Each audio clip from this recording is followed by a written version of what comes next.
할렐루야.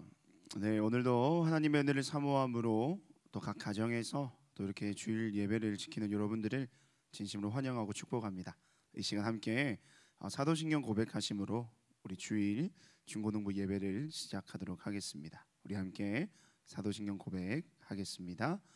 나는 전능하신 아버지 하나님 천지의 창조주를 믿습니다. 나는 그의 유일하신 아들 우리 주 예수 그리스도를 믿습니다. 그는 성령으로 잉태되어 동정녀 마리아에게서 나시고 본디오 빌라도에게 고난을 받아 십자가에 못 박혀 죽으시고 장사된 지 사흘 만에 죽은 자 가운데서 다시 살아나셨으며 하늘에 오르시어 전능하신 아버지 하나님 우편에 앉아 계시다가 거기로부터 살아있는 자와 죽은 자를 심판하러 오십니다. 나는 성령을 믿으며 거룩한 공교회와 성도의 교제와 죄를 용서받는 것과 몸의 부활과 영생을 믿습니다. 아멘. 할렐루야. 우리가 함께 오늘도 예배하기를 원합니다. 그 한 사람의 주님의 자녀 또 성도된 우리가 오늘도 하나님 앞에 올려드릴 수 있는 우리의 마음의 고백으로 함께 예배하기를 원합니다. 이 시간 함께 새로운 찬양인데 우리 함께 이 찬양으로 함께 고백하며 나아갈 때에 정말 주님, 내가 이와 같은 마음으로 이 땅을 살고 주님을 예배합니다. 이렇게 함께 고백했으면 좋겠습니다. 이 시간 우리 성도의 노래 우리 함께 찬양합시다. 환난 가난과 고난 수고로움 속에도 성도는 그 믿음을 지켰네. 주를 섬기는 일에 자신을 다 드리며 진리의 말씀과 성령으로 그 길을 걸었네. 환난 가난과 고난 수고로움 속에도 성도는 그 믿음을 지켰네. 주를 섬기는 일에 자신을 다 드리며 진리의 말씀과 성령으로 그 길을 걸었네. 우리 다시 한 번 더 고백합시다. 환난 가난과 고난 수고로움 속에도 성도는 그 믿음을 지켰네. 주를 섬기는 일에 자신을 다 드리며 진리의 말씀과 성령으로 그 길을 걸었네. 그리스도 안에서 새롭게 하시고 그리스도로 인하여 자유케 하였네. 우리는 무명하나 유명한 자요 죽음의 위기 속에도 참 생명 가졌고 근심 하나 기뻐하며 가난 하나 다른 일을 부욕해 하는 자로다. 우리 시간 한 번 더 고백합시다. 환난과 가난과 고난 수고로움 속에도 성도는 그 믿음을 지켰네. 주를 섬기는 일에 자신을 다 드리며 진리의 말씀과 성령으로 그 길을 걸었네. 그리스도 안에서 그리스도 안에서 새롭게 하시고 그리스도로 인하여 자유케 되었네. 우리는 무명하나 유명한 자요 죽음의 위기 속에도 참 생명 가졌고 근심하나 기뻐하며 가난하나 다른 일을 부욕해 하는 자로다. 그리스도 안에서 그리스도 안에서 새롭게 하시고 그리스도로 인하여 자유케 되었네.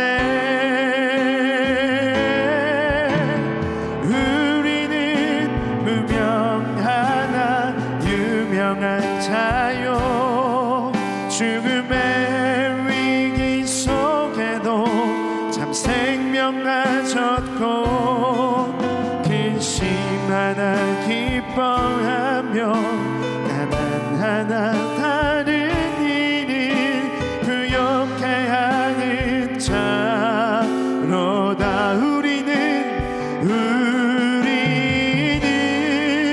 무명하나 유명한 자요 죽음의 위기 속에도 참 생명 가졌고 근심하나 기뻐하며 가난하나 다른 일을 부욕해 하는 자. 우리 다시 한 번 더. 우리는 무명하나 우리는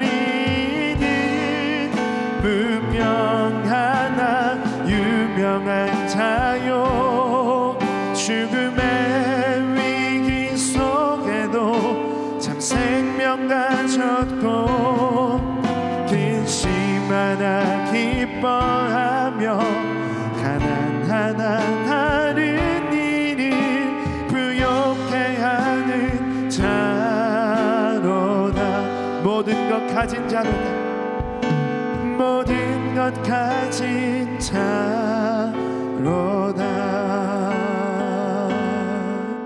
우리 시간 함께 한번 이 찬양의 가사를 고백하며 함께 기도하기를 원합니다. 하나님, 오늘도 내가 주님 앞에서 한 사람의 성도의 삶으로 또 성도의 모습으로 예배하기를 원합니다. 하나님, 여전히 우리의 삶은 힘들고 어렵고 또 한치 앞도 보이지 않는 오늘 하루를 살아가지만 그 가운데 하나님은 늘 언제나 나와 함께 하시며 나와 동행하시는 분이심을 이 예배를 통하여 내가 고백하며 또 말씀 가운데 새로운 도전을 얻을 수 있는 귀한 예배 자리가 되게 하시옵소서라고 이제 함께 한번 주여 한번 부르짖고 합심하여 기도하며 나아갑시다.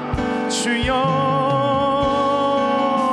살아계신 하나님, 우리 모든 사랑하는 중고등부 친구들, 하나님 그들의 예배 가운데 오늘도 하나님께서 이와 같은 믿음의 고백을 주님께 올려드릴 수 있도록 하나님께서 그 마음과 생각을 지켜주시옵소서. 하나님 아버지, 정말로 오늘날 우리가 살아가는 이 인생이 날마다 힘이 들고 어렵고 고난의 연속이고 끝나지 않는 이 긴 터널을 지나가고 있는 것 같습니다. 하지만 그 가운데서 우리가 우리의 삶 가운데 여전히 소망이 있는 것은 하나님이 나와 함께 하시며 우리의 모든 인생을 붙들어 주시는 그 삶의 주인이 나의 하나님 되신다는 사실이 사랑하는 우리 중고등부 모든 친구들의 삶 가운데 소망이 되게 하여 주시옵소서. 힘들고 낙담할 일이 너무나도 많은 인생이지만 하나님이 나와 함께 하시기에, 하나님 나를 붙드시기에 나의 삶에 소망이 있다는 사실을 이 예배를 통하여 고백하며 나아갈 수 있는 귀한 우리 친구들의 고백들이 되게 하여 주시옵소서. 그러한 삶의 고백이 있는 자들이 바로 성도, 하나님께서는 그런 자들을 성도라고 말씀하십니다. 오늘 이 시간 사랑하는 친구들의 모든 삶이 성도의 삶이 되게 하시고 그 성도의 삶을 살아가는 그들의 모든 삶이 성도의 노래가 되어서 하나님 앞에 온전히 올려드릴 수 있는 귀한 친구들의 인생, 그들의 삶이 될 수 있도록 주님께서 축복하여 주시고 위로하여 주시고 은혜 내리워 주시옵소서.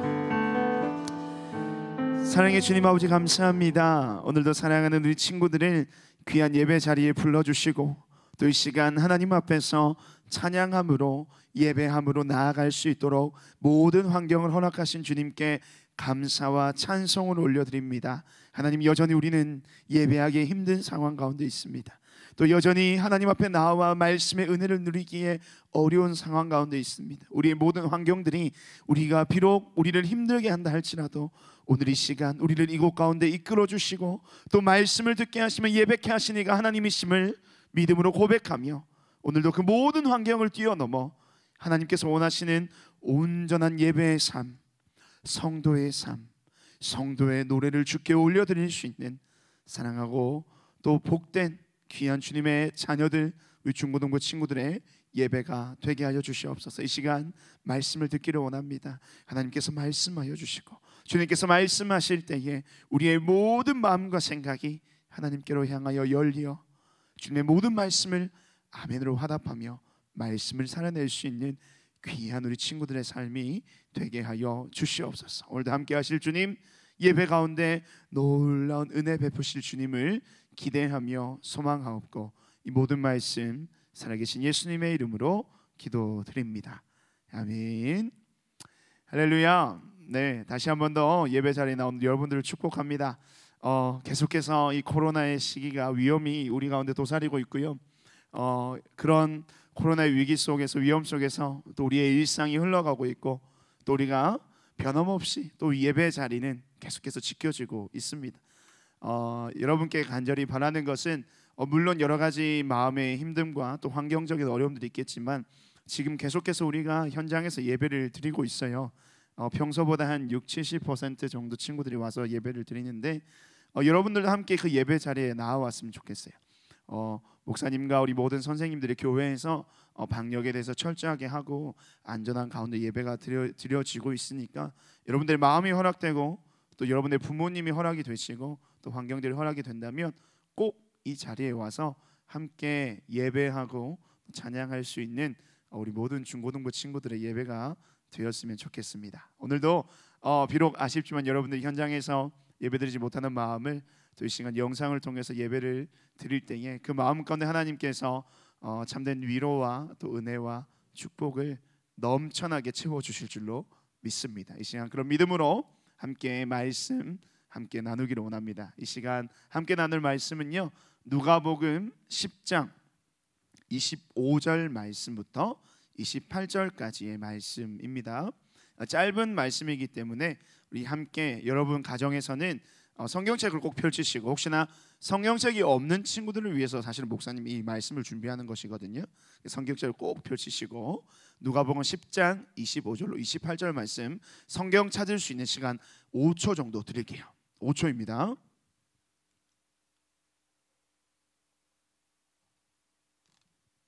네, 우리 시간 다 찾은 줄로 알고 함께 한 목소리로 우리 말씀 읽도록 하겠습니다. 어떤 율법 교사가 일어나 예수를 시험하여 이르되 선생님, 내가 무엇을 하여야 영생을 얻으리이까? 예수께서 이르시되 율법에 무엇이라 기록되었으며 내가 어떻게 읽느냐?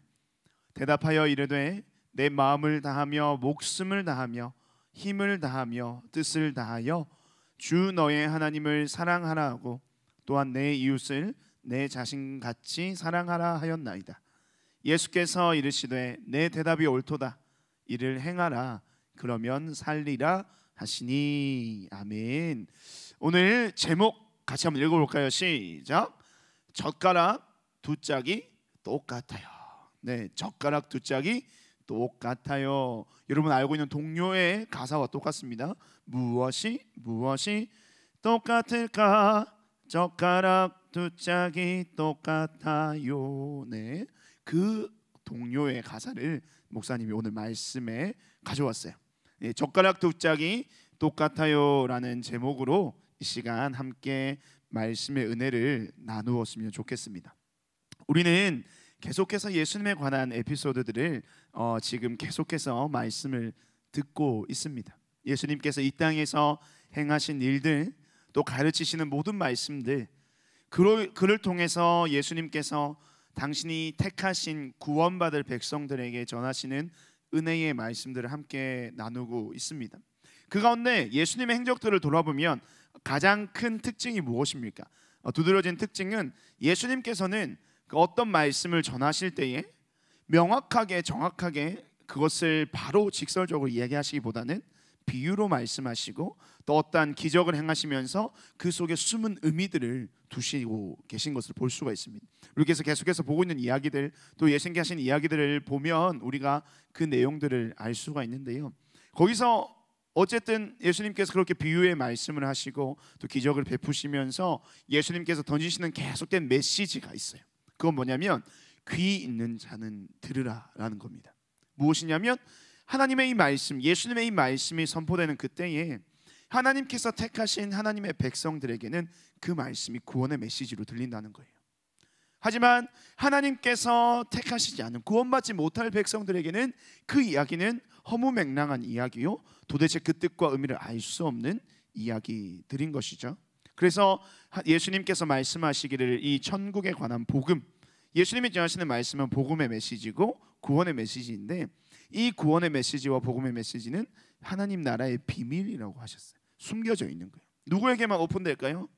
하나님께서 구원하시기로 작정한 하나님의 백성들, 바로 저와 여러분들에게 하나님께서는 그 은밀하고도 놀라운 이야기를 설명해 주시는 거예요. 오늘도 마찬가지로 하나님께서는, 예수님께서는 당신의 사랑하는 자녀들, 또 세상을 향하여서 한 가지의 이야기를 들려주시는데요, 어떤 이야기냐면 이러한 그림의 배경을 가지고 있는 이야기입니다. 한 사람이 굉장히 많은 상처를 입고 또 육신적으로 굉장히 고나고 허약한 상황, 지쳐있는 상황 가운데 있는 것 같고요, 또 한 사람은 그 어떤 파란색 옷 입은 이 사람은 그 사람을 굉장히 따뜻한 눈으로 돌보아주고 있는 것 같고, 또 저기 여러분의 보시면 오른쪽 편, 왼쪽 편이죠, 왼쪽 편에 보시면 여기에 보면 한 사람은 그것을 그냥 곁눈질로 보고 지나가는 이 모습. 오늘 이야기는요, 선한 사마리아인의 비유의 이야기입니다. 이 이야기가 어떠한 이야기인지 목사님이 사실 설교를 다 하면 시간이 길기 때문에 짧은 이 이야기 스토리의 영상을 준비를 했거든요. 여러분들 이 시간 이 영상의 이야기를 보면서 오늘 어떠한 이야기가 우리 가운데 펼쳐질지 함께 생각해 볼 수 있는 시간을 가지도록 하겠습니다. 함께 말씀 이야기 한번 보겠습니다. 선한 사마리아인 이야기.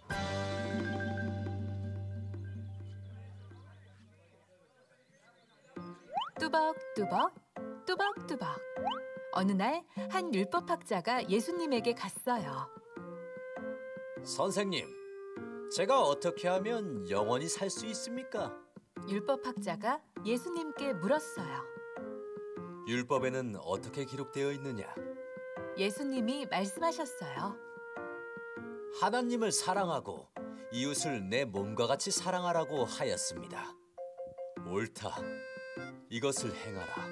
그러면 살 것이다. 율법학자는 예수님에게 말했어요. 그러면 누가 저의 이웃입니까? 예수님은 율법학자에게 한 가지 이야기를 들려주셨어요. 성큼성큼 어떤 사람이 예루살렘에서 여리고로 가고 있었어요. 그때 강도들이 나타났어요.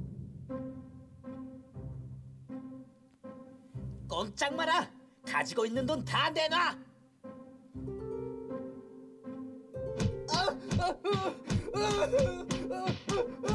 강도들은 돈과 옷을 빼앗아 도망갔어요. 이 사람은 강도들에게 많이 맞아서 죽어가고 있었어요.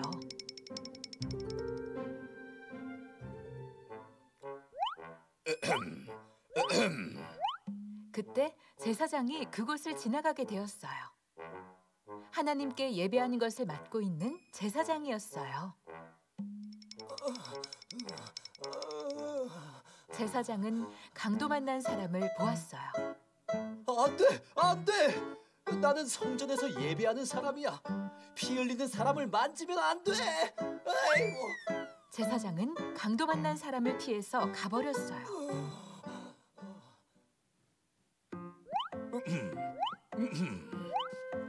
이번에는 레위 사람이 그곳을 지나가게 되었어요. 하나님의 성전에서 일하는 레위 사람이었어요. 레위 사람도 강도 만난 사람을 보았어요. 안돼, 안돼! 강도가 어디 숨어 있을지도 몰라. 어서 이곳을 빠져나가야겠어. 오! 레위 사람도 강도 만난 사람을 피해서 가버렸어요. 또각또각. 이번에는 사마리아 사람이 그곳에 왔어요. 사마리아 사람은 강도 만난 사람이 불쌍해 보였어요. 많이 다치셨네요. 제가 약을 발라드릴게요. 사마리아 사람은 강도 만난 사람의 상처를 잘 치료해 주었어요. 그리고 강도 만난 사람을 자기의 나귀에 태우고 여관으로 데리고 갔어요. 사마리아 사람은 여관에서 강도 만난 사람을 정성껏 돌봐주었어요. 다음 날 사마리아 사람은 여관 주인에게 돈을 주며 말했어요. 제가 돌아올 때까지 이 사람을 잘 돌봐주세요. 돈이 더 들면 제가 돌아와서 드리겠습니다. 예수님은 이야기를 들려주신 후에 율법학자에게 물으셨어요. 너는 이 세 사람 중에 누가 강도 만난 사람의 이웃이라고 생각하느냐? 율법학자가 말했어요. 자비를 베푼 사람입니다. 예수님이 말씀하셨어요. 너도 가서 이렇게 하여라. 여러분, 예수님은 이웃을 사랑하라고 말씀하셨어요. 그리고 누가 이웃인지 알려주셨어요. 우리도 사마리아 사람처럼 어려움을 당한 사람에게 자비를 베푸는 좋은 이웃이 되어요.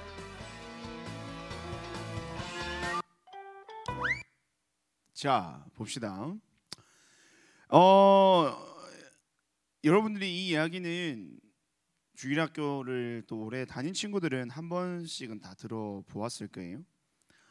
선한 사마리아인의 이야기, 이 비유의 가장 핵심은 바로 강도 만난 사람, 그 사람을 대하는 주변에 흘러 지나갔던 모든 사람들에 대하는 어떤 그 사람들의 태도에 관한 이야기입니다. 뭐 잘 아는 이야기죠.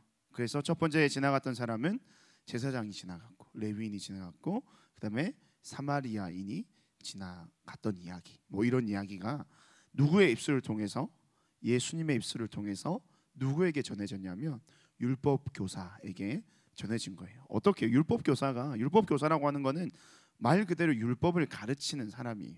율법이라고 하는 것은 여러분들이 아주 간단하게 심플하게 여러분들에게 얘기하면 율법은 여러분들이 알고 있는 10계명입니다.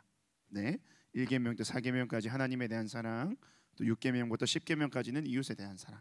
그러니까 이 율법에 관해서 잘 알고 있고 또 알고 있을 뿐만 아니라 그것을 삶을 통해서 열심히 지키려고 노력하는 그러한 사람, 그리고 알고 지키면서 그것을 율법을 다른 사람들에게 가르치는 사람이 율법 교사일 겁니다. 그래서 율법 교사가 예수님 앞에 나와서 물어본 거예요. 예수님, 제가 구원을 받으려면 어떻게 해야 되겠습니까? 구원을 받으려면 어떻게 해야 할까요? 라고 물어봤어요. 그래서 예수님께서 무엇이라고 말씀하시냐면, 우리 오늘 말씀에서 율법에 무엇이라고 기록되었느냐? 율법에는 하나님을 사랑하고 이웃을 사랑하라 했습니다 라고 이야기를 했어요. 그러면 그 사랑이 무엇이냐는 거예요. 그 사랑이 무엇이냐? 그 사랑. 그러면서 예수님께서 이 이야기를 들려주시는 거예요. 그 이야기 가운데 마지막 이 영상에서도 여러분들이 봤지만 이웃에 관한 이야기가 나오는 겁니다. 그러니까 이 전체적인 상황들을 좀 종합을 해보면 율법 교사가 처음에 예수님께 질문을 한 게 그거예요. 예수님, 제가 구원을 받으려면 어떻게 해야 됩니까? 여러분들 구원 받으려면 어떻게 해야 돼요? 우리가 죄인인 우리가 하나님의 은혜로 구원을 받을 수 있는 유일한 방법은 뭐예요? 예수 그리스도를 믿는 믿음만을 가지고 우리는 구원함을 받을 수가 있습니다. 그런데 그 질문을 지금 율법 교사가 예수님께 하는 거예요. 그 예수님의 대답은 내가 하나님을 사랑하고 내 이웃을 사랑하면 됩니다라고 이야기를 하는 거예요. 근데 율법 교사가 얘기했지만 자기는 율법을 잘 알고 있고 또 율법을 잘 지키고 있다라고 이야기를 하는 거예요. 근데 거기서 이제 어떤 주제로 넘어가냐면 이웃에 관한 주제가 나오는 거예요. 율법 교사가 생각할 때 하나님을 사랑하는 것은 어떤 것인지는 알겠는 거예요. 하나님을 사랑하는 것은 하나님께 제사를 잘 드리고 하나님이 주시는 율법대로 잘 행하면서 살면서 그렇게 하나님께 절기가 되면 제물도 바치고 또 헌금도 하고 어쨌든 제사를 돕는 또 성전에 가서 제사를 돕기도 하면서 뭐 여러 가지 일들을 하는 하나님께는 어떻게 해야 되는지는 이 율법 교사가 명확하게 알고 있는 것 같아요. 근데 이 이웃이 과연 누군가? 이웃이 과연 누군가라는 이야기를 이 율법 교사가 예수님께 질문하는 거예요. 그 이웃이 누구신가? 그 보면 말씀을 한번 봅시다. 27절 말씀 함께 한번 읽어볼까요? 시작. 대답하여 이르되 내 마음을 다하며 목숨을 다하며 힘을 다하며 뜻을 다하여 주 너의 하나님을 사랑하고 하나님을 사랑하라는 말입니다. 이까지는 율법 교사가 이해가 되는 거예요. 자, 근데 또한 내 이웃을 내 자신같이 사랑하라 하였나이다.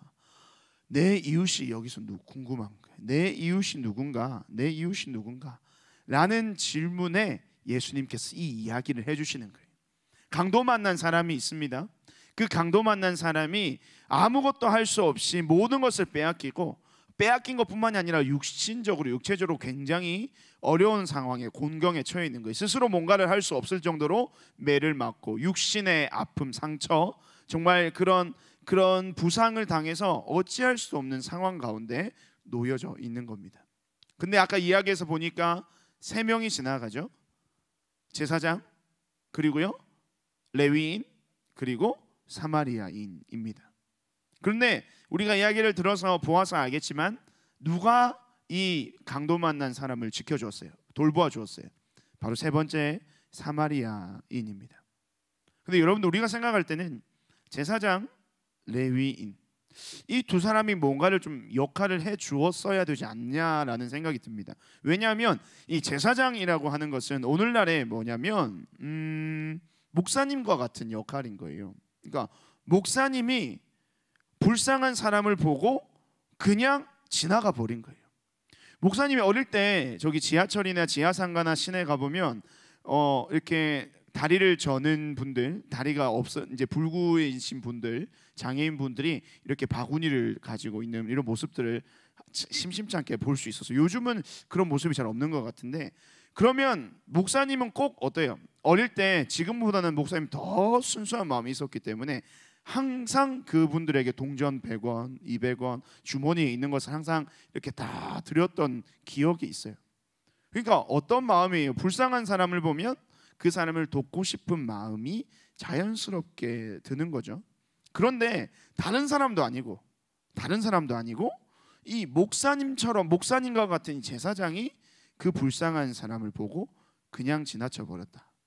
그것은 굉장히 좀 의아한 일인 것 같아요. 근데 그 두 번째 사람 레위인입니다. 레위인은 뭐냐면 성전에서 그 제사장의 제사를 돕는, 어떻게 보면 오늘날의 뭐 전도사님, 뭐 강도사님, 뭐 목사님도 괜찮아요. 하여튼 그런 역할을, 제사장과 비슷한 역할들을 옆에서 이제 제사를 드리는 걸 돕는 역할을 하는 사람들이 바로 레위인들이었습니다.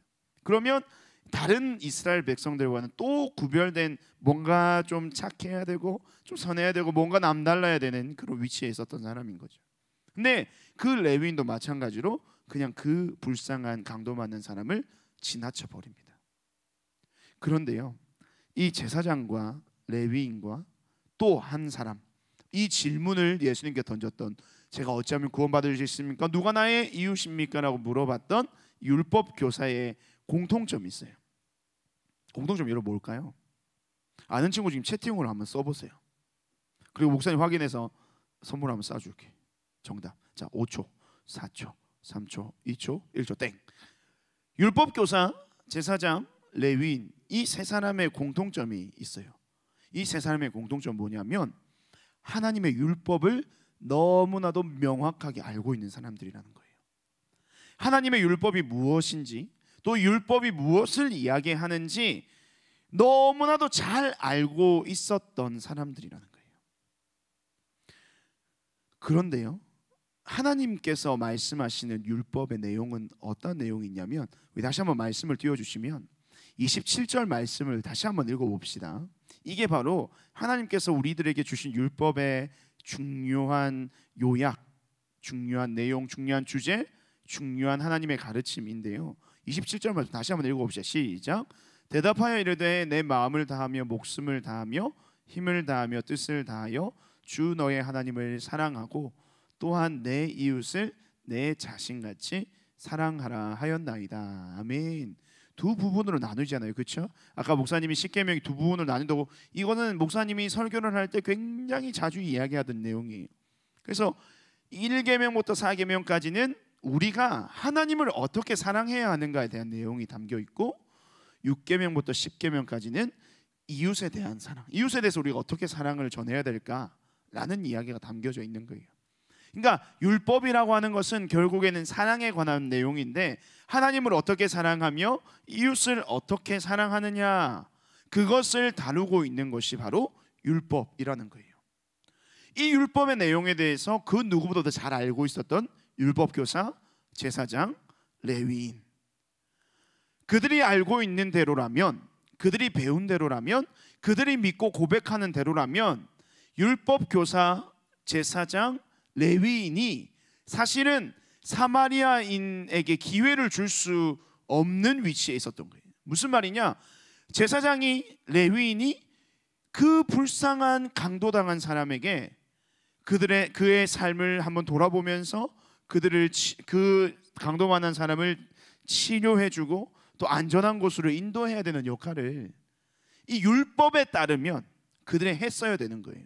왜냐하면 율법에서는 하나님만 사랑하라 얘기하지 않고, 이웃만을 사랑하라 얘기하지 않고, 하나님을 사랑한다면 이웃에게도 그 사랑을 증거하라라고 말하고 있기 때문에 그 내용을 너무나도 잘 알고 있었던 이 제사장과 레위인, 그리고 좀 더 넓게 포괄해서 율법 교사는 그렇게 행해야만 했었던 거예요. 그런데 그들은 그 불쌍한 강도 맞는 사람을 지나쳐 버립니다. 왜냐? 제사장은 아까 뭐라 그랬어요? 제사장은 사실은 하나님께 제사를 드려야 되기 때문에 또 일반 사람들보다 더 거룩하고 사실은 순결해야 했어요. 그들이 지켜야 할 규칙들이 너무나도 많았고, 시체에 짐승에 뭐 이렇게 손을 대서는 안 됐어요. 그런데 그것보다 사실은 더 어떻게 보면 중요한 것이 무엇이냐? 그 사람을 불쌍히 여기는 마음.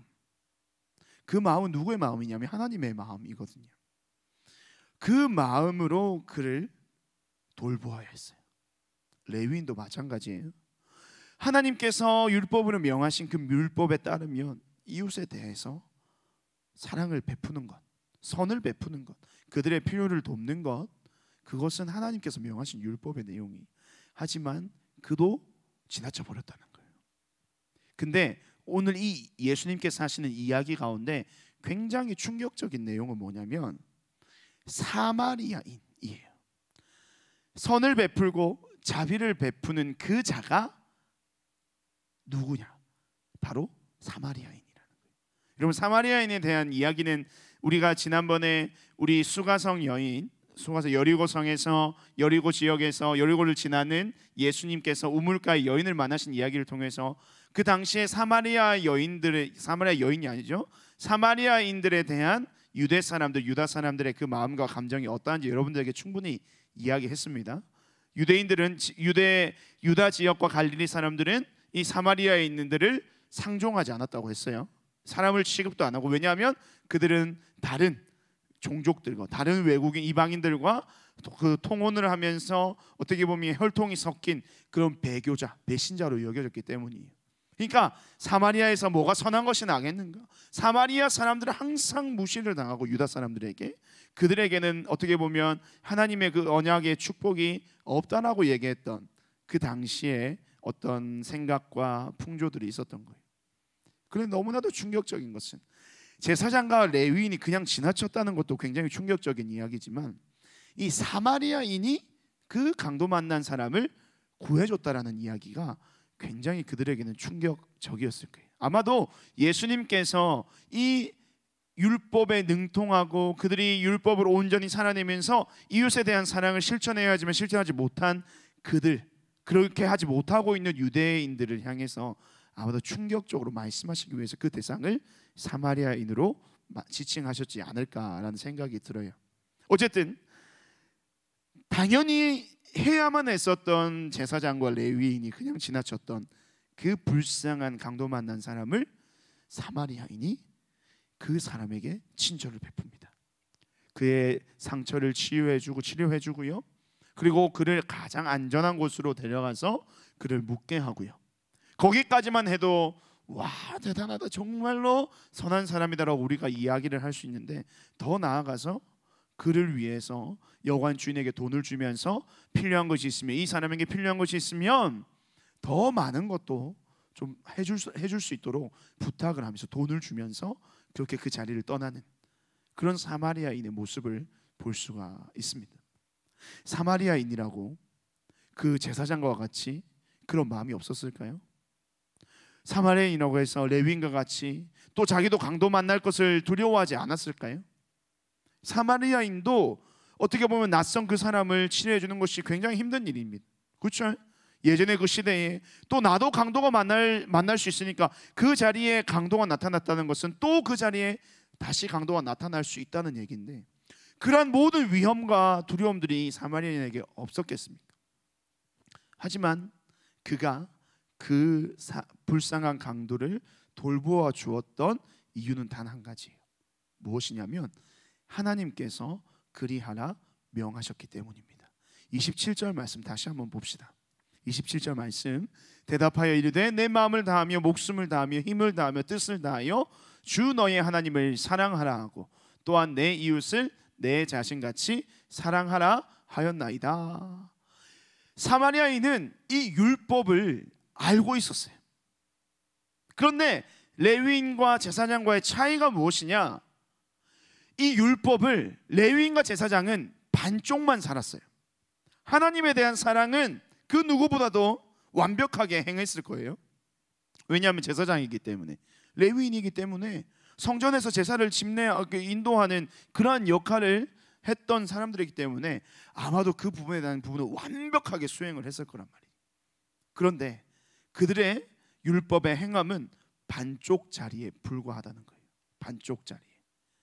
하지만 이 선한 사마리아인, 이 사마리아인이 선하다라고 이야기를 할 수 있는 이유가 무엇이냐면, 그는 하나님께서 명하신 그 율법을 온전히 행하려고 하는 삶의 모습, 삶의 태도가 있었다는 겁니다. 또 다른 말로 하면 하나님의 율법을 명확하게 알고 있었고 그 알고 있는 것을 삶으로 실천해냈다라는 것.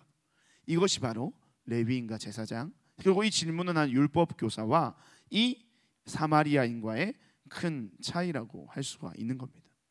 이 이야기를 마무리하면서 예수님께서 율법 교사에게 이야기합니다.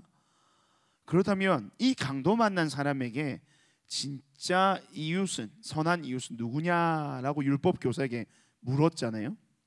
그 물을 때에 이 율법 교사가 무엇이라고 얘기합니까? 사마리아인이라고 얘기를 하지 않고 그 사람에게, 강도 만난 사람에게 자비를 베푼 사람입니다라고 이야기하는 이유가 뭘까요? 자존심이 상한 거예요. 사마리아인 따위에게 우리 레위인이, 제사장이, 우리 유다 사람들이 그런 모습으로 비춰지는 게 자존심이 굉장히 상한 거예요, 율법 교사가. 하지만 그게 그들의 현실이라는 거죠. 왜냐? 반쪽짜리 믿음, 반쪽짜리 행동, 반쪽짜리 신앙을 가진 율법 교사와 유대인들의 한계를 여실히 보여주고 있는 것이기 때문입니다. 예수님께서는 이 이야기를 통해서 율법 교사뿐만이 아니라 거기에 모여 있는 사람들이 이 사실을 알기를 원했어요. 어떤 사실이냐면 율법은 바로 사랑이라는 거예요. 사랑인데요, 이 사랑은 어떤 사랑? 첫 번째는 하나님을 향한 사랑이라는 거예요. 계속해서 반복해서 얘기하고 있죠. 그리고 또 하나는 뭘까요? 이 사랑은요, 이웃에 대한, 사람들에 대한 사랑을 말하고 있다라고 이 예수님은 이런 비유의 이야기를 통해서 그들에게 이야기하시는 겁니다. 왜 이 이야기를 할까요? 예수님께서 말씀하신 율법에 대한 사랑은요, 방금 이 PPT 화면의 특징이 뭐였어요? 하나님에 대한 사랑과 이웃에 대한 사랑이 어떻게 해요? 그 중심에 있는 사랑으로부터 출발했잖아요. 목사님이 PPT를 왜 이렇게 만들었을까요? 아무런 의미 없이 그렇게 만든 것이 아니라 우리가 하나님께로부터 보내는 하나님을 향한 사랑, 그리고 이웃에 대한 사랑을 우리의 삶 가운데 실천해내는 것은 우리의 힘으로 하는 것이 아니라는 거예요. 우리가 말하는 우리의 말로, 우리의 행동으로, 우리의 삶으로 나타내 보일 수 있는 그러한 단편적인 사랑으로 하나님에 대한 사랑과 이웃에 대한 사랑을 나타낼 수 없다는 거예요. 이 사랑은 우리의 능력이 아니에요. 지난주에 우리가 용서의 비유를 보면서 이 용서는 우리가 할 수 있는 것이다 아니다라고 얘기했어요. 우리가 할 수 없는 것이다라고 얘기했어요. 우리가 그 용서를 할 수 있는 것은 하나님께서 예수님을 통해서 우리를 용서할 수 있는 그 용서의 감격이 우리 안에 있을 때 우리 또한 이웃을, 우리 주변의 사람을 용서할 수 있다라고 이야기를 했습니다. 사랑도 마찬가지예요. 하나님에 대한 사랑과 이웃에 대한 사랑은 우리 안에서 출발할 수가 없어요. 누구로부터 출발해야 될까요? 하나님으로부터 출발해야 되는 거예요.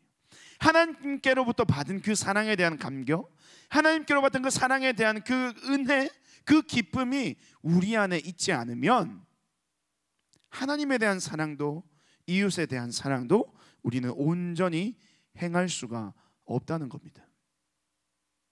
율법 교사의 잘못이 뭘까요? 율법 교사의 삶의 문제가 뭘까요? 그들은요, 지식적으로만 하나님을 알고 있는 거예요. 하나님께서 명하시고 행하셨던 그 일들, 하나님께서 약속하셨던 모든 약속의 메시지들을 그냥 머리로만 알고 있는 거예요. 지식적으로. 하나님은 어떠한 분이시다.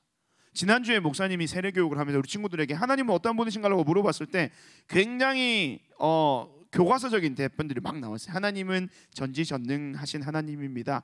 하나님은 무소부재하신 하나님입니다. 하나님은 모든 것을 행하실 수 있는 능력의 하나님입니다. 하나님은 사랑의 하나님입니다. 막 이렇게 이야기를 막 하더라고요.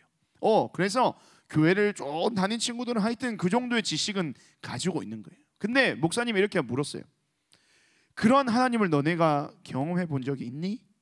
라고 물으니까 어떠한 친구도 자신 있게 네 라고 대답하지 못했어요. 그것은 무엇이냐면 하나님을 지식으로만 알고 있기 때문인 거예요. 우리의 머리로만 알고 있는 하나님은 여러분의 삶 가운데 어떠한 능력도 나타낼 수 없습니다. 그거는 하나님이 무능력하다는 이야기가 아니라 여러분의 삶 가운데서 그런 하나님을 정말로 경험되고 그런 하나님을 날마다 누리면서 그런 하나님을 온전히 바라보는 그런 삶의 고백이 없는 하나님을 향한 우리의 입술의 고백은 무의미하다는 거예요. 마치 제사장과 레위인들의 모습처럼, 바로 율법 교사의 모습처럼. 지식으로만 아는 하나님은 살아있는 하나님이 아니에요. 여러분의 인생 가운데, 여러분의 삶 가운데 살아있는 하나님이 아니라는 겁니다. 그러면 여러분들이 어떻게 해야 하나님께서 이 처음에 질문을 한번 다시 한번 생각해 보세요. 율법 교사가 어떻게 하면 구원을 받을 수 있습니까? 라고 했을 때 하나님을 사랑하고 이웃을 사랑하는 것이 그 방법이다라고 얘기했어요. 근데 여기서 말하는 것은 구원에 다른 길이 있다고 얘기하는 거 아니에요. 구원은 오직 누구로부터? 예수 그리스도로부터 오는 겁니다. 그 율법은요, 율법을 통틀어서 얘기하셨지만 율법의 완성은 예수 그리스도라고 이야기하고 있어요. 그러니까 예수님을 믿는다는 것은 그 율법을 온전히 행한다는 것, 따른다는 것. 그런 차원에서 이야기한 것입니다. 다른 방법이 있다는 얘기가 아니라 하나님을 사랑하고 이웃을 사랑하는 것. 그러니까 다른 말로 다시 역으로 생각해 보면 구원받은 백성의 삶은 어떠해야 되는가? 하나님을 사랑하고 이웃을 사랑할 수 있는 사람이 그 삶의 모습이 구원의 모습, 구원받은 자로서의 모습으로 삶 가운데 나타나게 된다는 거예요. 구원받은 사람은, 하나님께 구원받은 백성으로 살아가는 사람은 하나님을 사랑하는 만큼 누구 또한 이웃도 사랑한다. 그게 똑같다는 거예요. 여러분 오늘 제목 기억납니까? 오늘 제목이 뭐였어요? 젓가락 두 짝이 똑같아요. 목사님이 사진을 여러분들에게 보여주면서 이 제목을 쓴 이유가 있는 거예요. 젓가락이요, 우리가 젓가락질을 하려면 젓가락이 양 젓가락이 똑같은 모양이 되어야 됩니다. 그래야 우리가 맛있는 반찬도 먹을 수 있고 맛있는 밥도 먹을 수가 있는 거예요. 하지만 서로 길이가 다르거나 모양이 달라서 이것이 서로 맞물리는 부분이 생기지 않는다면 아무리 좋은 젓가락이라도 그 젓가락은 쓸모가 없게 되는 겁니다. 하나님의 율법을 지킨다는 것, 또 하나님의 구원받은 백성으로서 이 땅에 살아간다는 것, 그것은 바로 이 젓가락과도 같다는 거예요. 하나님을 사랑한다고 말해놓고 이웃을 사랑하는 마음이 전혀 없다면 그 사람은요, 다시 한번 생각해 보는 거예요. 무엇을요? 진짜 구원받은 백성이 맞는가? 구원받은 백성이라면 하나님을 사랑하는 것, 그만큼 이웃을 사랑하게 됩니다. 왜냐하면 그것이 구원받은 자들에게 하나님께서 주신 하나님의 율법의 명령이기 때문이에요. 너무나도 당연한 이야기인 거예요. 하나님을 사랑하는 만큼 이웃을 사랑하는 것, 하나님께 예배하는 만큼 이웃을 섬기는 것, 그것은 구원받은 백성 가운데 그들의 삶 가운데 당연히 나타나야 될 삶의 모습들이라는 겁니다. 예수님께서 이 이야기를 통해서 율법 교사를 사실은 책망하는 이야기예요. 무엇을 책망하느냐? 너희들이 하나님을 사랑한다 이야기해 놓고 그것이 너희들을 구원하리라 얘기해 놓고 왜 너희는 율법을 온전히 지키지 않느냐는 거예요. 왜 이웃에 대한 사랑을 너희는 실천하지 않느냐? 너희의 지금 모든 행위는 너무 너희 중심, 너 중심이라는 거예요. 왜 너 마음대로 그렇게 율법을 해석해서 네 마음대로 적용을 해서 그것이 구원을 줄 것이라고 이야기하는, 하나님이 말씀하시는 구원, 하나님이 말씀하시는 율법, 그것을 통해서 이루고자 하는 하나님의 뜻은 그것이 아닌데 왜 너희는 그것을 붙들고 있느냐, 왜 그렇게 살아가고 있느냐 라고 책망하시는 겁니다. 이 이야기를 들으면서 여러분들이 마음가짐에 드는 생각이 분명히 있을 겁니다.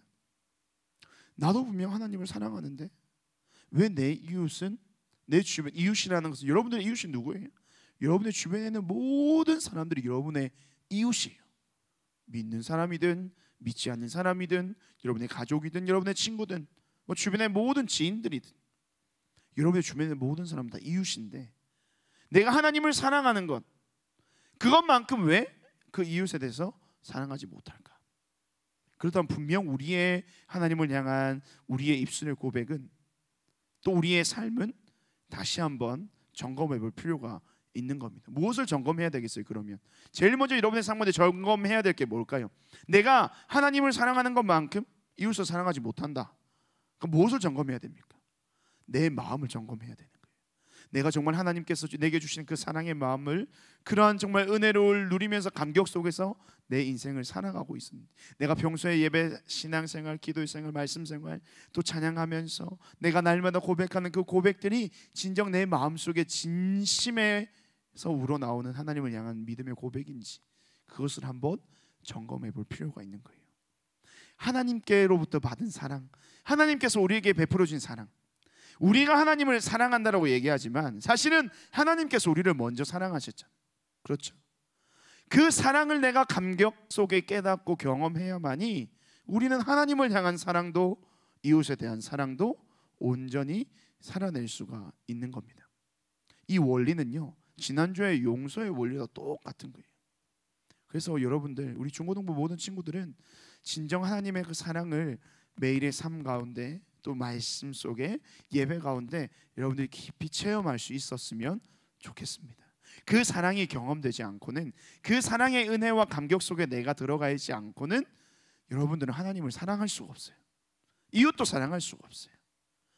그러면 우리의 삶에 굉장히 큰 문제가 생긴 거나 마찬가지인 거예요. 율법 교사들과 같이 입술로는 누구나 고백할 수 있습니다.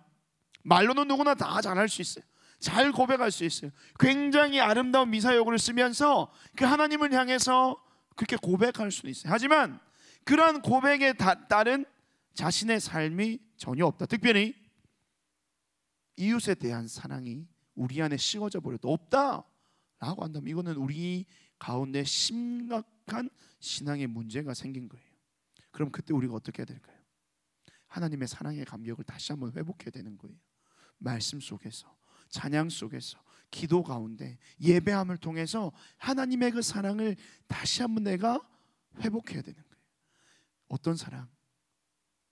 나보다 더 나를 사랑하시는 하나님의 사랑, 나보다 먼저 나를 사랑하시는 하나님의 사랑, 나를 구원해 주시기 위해서, 나를 살리시기 위해서 당신의 사랑하는 독생자를 내어주시기까지 하는 모든 것을 주시는 그 하나님의 사랑을 여러분들이 먼저 깨달아야 되는 거예요. 그것으로부터 출발되지 않는 하나님을 향한 사랑은 금방 식어져 버립니다. 그것으로부터 출발되지 않는 이웃에 대한 사랑은 결국 어느 시점에 가면 끊어져 버리고 중단되어 버리고 더 이상 사랑하지 못하는 그러한 모습들이 나타나는 거예요. 하지만 우리는 하나님에 대한 사랑도 이웃에 대한 사랑도 이 땅 가운데서 온전히 행해야 되는 구원받은 자들로서 부름을 받았다는 것. 그러면 우리는 우리의 삶 속에서 이러한 삶의 모습들을 나타내고 드러내야 하는 것입니다.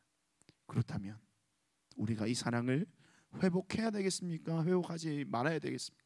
반드시 회복해야 되는 거예요. 이웃들 중요해요. 나만 잘 되면 되지, 나만 행복하면 되지. 그거는 하나님께서 말씀하시는 율법, 말씀의 원리가 사랑의 원리가 아니에요. 구원받은 백성들의 삶의 모습이 아니에요. 하나님이 원하시는 것은 나를 사랑하고 그 사랑의 고백만큼, 사랑의 감격만큼 나를 알지 못하는 자들, 또 나를 아는 자들인지 간에 너의 주변의 모든 자들에게 그 사랑을 증거하는 삶을 살라는 것이, 그것이 구원받은 자들의 이 땅 가운데의 삶의 사명이자 또 우리의 삶의 모습이 되어야 한다는 것입니다. 여러분들, 사랑하는 중고등부 친구들, 결코 하나님의 사랑은 이기적인 것이 아닙니다. 또 지식으로만 아는 것이 아닙니다. 또 우리가 행할 수 있는 것이 아닙니다. 하나님으로부터 시작되어야 되고 그 사랑의 감격이 있어야 하며 그 사랑을 우리의 삶 가운데 온전히 실천해내야 하는 우리의 삶의 구원받은 자로서의 책임이 있는 것입니다. 하지만 걱정하지 마세요. 그 책임에 대한 부담감을 가지는 친구들, 걱정하지 마세요. 우리가 해야 할 것은 바로 단 한 가지, 그 하나님의 사랑과 그 은혜의 감격 속에 다시 한번 들어가는 거예요.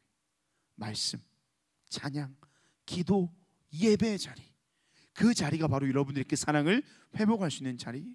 그래서 다시 여러분에게 도전하는 것은 바로 그겁니다. 이 시간 온라인으로 예배드리는 친구들요, 물론 온라인 예배, 이 영상 예배를 통해서 하나님께서 분명히 역사하십니다. 하지만 이 현장 가운데서 주시는 하나님의 그 놀라운 은혜가 또 다른 거예요. 여러분들 도전하는 것은 빨리 현장으로 나오세요. 이 예배 자리에 나오세요. 그래서 다시 한번 뜨겁게 찬양하고 함께 모여서 함께 기도하고 말씀 들으면서 이 예배 속에서 우리의 가운데 하나님의 그 놀라운 사랑을 회복하시는 하나님의 역사를 경험하시게 되기를 바랍니다. 그래서 우리 사랑하는 친구들, 여러분들이 이 선한 사마리아인과 같은 삶의 모습들로 살아가기를 원해요. 여전히 세상은 교회를 향해서 그러한 기대를 가지고 있어요. 이 예수님의 이야기는요, 세상 하나님에 대한 기대이기도 하지만, 하나님이 우리를 보시는 기대이기도 하지만, 세상이 우리에게 기대하는 모습이 바로 이 모습인 거예요. 세상 가운데 불쌍한 자들, 연약한 자들, 힘들어하는 자들, 고통받는 자들, 슬픔 가운데 눈물 짓고 있는 자들을 향해서 그 사랑을 전해주기를 바라는, 그래서 오늘 먼저는 우리의 마음이 그 사랑으로 회복되기를 원하고, 그 사랑으로 시작된 회복된 사랑으로 출발하는 하나님을 향한 사랑, 예배가 회복되기를 원하고, 또 그 사랑으로 출발하는 이웃에 대한 사랑, 여러분 주변에 여러분의 도움이 필요한 모든 자들에게 주님의 그 사랑으로 다가가 그들을 섬기며 그들을 돕고 그들을 온전한 하나님의 사랑을 경험할 수 있는 여러분이 사랑의 도구가 되어서 여러분들이 이 땅 가운데서 그 구원자로서, 구원받은 백성으로서의 합당한 삶을 온전히 세상 가운데 살아내시는 사랑의 전도자들, 하나님의 백성들, 하나님의 구원받은 귀한 주님의 자녀들의 삶이 되시기를 주님의 이름으로 축복드립니다. 목사님 기도하겠습니다. 하나님 아버지, 오늘도 우리에게 귀한 말씀을 주시고 이 말씀을 통하여 하나님을 향한 사랑, 또 이웃에 대한 그 사랑, 또 그 사랑의 출발의 시작은 먼저 나를 향한 하나님의 그 은혜와 영원한 그 놀라운 사랑이 바로 그 사랑의 출발임을 말씀을 통해 깨닫게 하여 주신 것 감사합니다. 우리를 그 사랑의 은혜의 자리로 인도하여 주시옵소서. 예수님께서, 하나님께서, 성령님께서 우리에게 주시고 허락하시는 그 사랑 위에 우리의 인생이 세워지게 하여 주시옵소서. 여전히 식어져 버린 하나님을 향한 그 사랑의 감격이 사라져버린 이때를 살아가고 있는 우리에게 먼저 그 사랑의 감격을 회복시켜 주시옵소서. 기도와 말씀과 찬양과 예배자를 통해서 그 모든 것들이 회복되게 하시고, 그 사랑이 회복되었을 때에 하나님을 향한 그 우리의 사랑의 고백들도 회복될 것이고, 그 하나님께서 우리에게 허락하신 그 사랑이 회복될 때에 이웃에 대한 우리의 삶의 사랑의 표현들도, 사람의 모습도 변화될 것으로, 또 회복될 것으로 기대하며 확신하오니 사랑하는 모든 중고등부 친구들, 그 사랑을 회복케 하여 주시옵소서. 그리하여서 이 선한 사마리아인의 모습이 이 땅을 살아가는 우리 모든 친구들의 모습이 되게 하시고, 그것이 세상을 향하여 하나님의 그 놀라운 사랑을 증거하는 통로가 되어서 이 땅에 주님의 그 사랑이 널리 증거될 수 있는 그 귀한 일에 우리 모든 중고등부 친구들의 삶이 사용되게 하여 주시옵소서. 그것이 우리를 향한 하나님의 뜻이고, 또 세상이 우리를 향해 기대하는 바임을 기억하며 날마다 하나님을 사랑하는 것만큼 이웃을 사랑하는, 또 하나님께서 원하시는 그 인생을 구원받은 백성으로서의 삶을 온전히 살아내는 사랑하는 모든 중고등부 친구들의 삶이 되게 하여 주시옵소서. 그러한 삶을 이루실 주님, 그러한 삶을 행하실 주님을 기대하며 소망하옵고 예수님의 이름으로 기도드립니다. 아멘. 이 시간 하나님의 복을 받도록 하겠습니다. 지금은 우리 구주 예수 그리스도의 은혜와 하나님 아버지의 다함없는 사랑과 성령 하나님의 교통하심이 이 시간 머리 숙여 주님 앞에 예배함으로 나아와 모든 삶이 주님의 사랑으로 회복되며 하나님에 대한 사랑과 이웃에 대한 사랑을 삶으로 살아내어 그것이 하나님의 영광이 될 수 있도록 그런 삶을 살기로 결단하며 나아가는 사랑하는 모든 중고등부 친구들의 삶 가운데 그들의 머리 위에 지금으로부터 영원토록 함께 있을지어다. 아멘.